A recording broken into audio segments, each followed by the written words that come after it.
One of the hardest parts of this decision is that both choices often come from love. You do not want to see your pet suffering, but you also don't want to be the one to end your pet's life. And holding these two truths at the same time is one of the reasons end-of-life decisions can be so difficult. I'm going to share some of the ways I think about end of life and the euthanasia decision. I want you to know that when I first wanted to become a vet and I was younger, I used to say I would never euthanize a pet. I thought it was playing God. I thought it was so wrong. I went to school to save pets' lives. Why would I end one? But it was actually in school where I saw people can stop treatment and pets were getting into some pretty bad situations. Suffering was being prolonged and often becoming worse. And it just felt so inhumane to keep treating pets and allowing their bodies to basically ravish them. So I no longer see it as ending life. When I come to someone's home and I euthanize their pet, I don't see it as taking their life. I see the disease process taking their life. And that can be difficult, especially for those of you who are, say, my pet's just aging, they're not doing well, there is no disease process.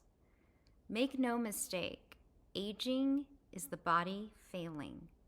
And even if you do not have an actual diagnosis, there very well is a disease process going on, just because you don't know it or can't name it.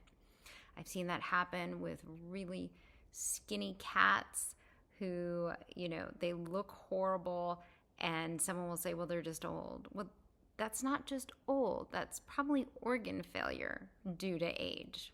So I want you to understand that. The pet is already dying. Euthanasia is allowing them to die quickly and peacefully so they do not have to go through those last few days or weeks. And sometimes it's very practical, and I know this is a heartbreaking decision when it's because your pet can't get up anymore. And now they can't live like that. They're urinating on themselves. If it's too painful to get up and move around and do daily activities, it's absolutely appropriate. Or with cognitive decline, they are experiencing anxiety. They don't feel like themselves. They're compulsively pacing. They just aren't able to enjoy life. They're basically surviving. It's the kindest thing to let them go easily. So that's my overall philosophy about euthanasia. And it's helped me and given me comfort talking to many clients who tell me they wish they had the same choice for their human family members and having to watch them suffer. And talking to human hospice nurses all remind me that euthanasia is a gift we have, and we often do not have the kind of support we give to humans at the end in our homes with pets. We have to be mindful of that. We are not giving pets opioids at the end. We are most likely giving them gabapentin, which is a decent pain medication, but it's not going to cover everything, and pain is progressive, and our pain medicine stops working.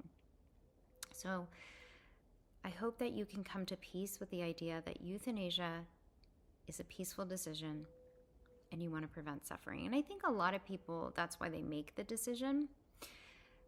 But because they struggle with doubting themselves or guilt, oftentimes their pet has to be overtly suffering. It has to be so bad that they go, oh, I have to do it now. And I don't think that's really fair to our pets. I understand why people do that. I've gotten into that situation myself with one of my pets. I couldn't let go, and I was trying to keep him alive as long as possible. And I have no doubt that last 24 hours was not okay for him. It was beyond not okay. And selfishly, I needed it to be that bad for me to finally let him go. So that's something to think about. There's no judgment here. There's no right or wrong answer, except when it comes to inhumane conditions and prolonged suffering. Then there is a clear answer. That is not okay. And it's never okay to do nothing because you don't know what to do. Maybe you don't want to invest a lot of money in diagnostics or treatments. But it's not okay to do nothing. So you still need to have a veterinary professional look at your pet or decide, you know what, I'm just going to euthanize this pet. They're at the end of their life. I'm not going to be investing in a lot of diagnostics. That's a more humane choice than allowing your pet to just slowly decline in your home with no support and just hope they make the decision on their own. Because I'll tell you, oftentimes pets don't just die peacefully or quickly on their own.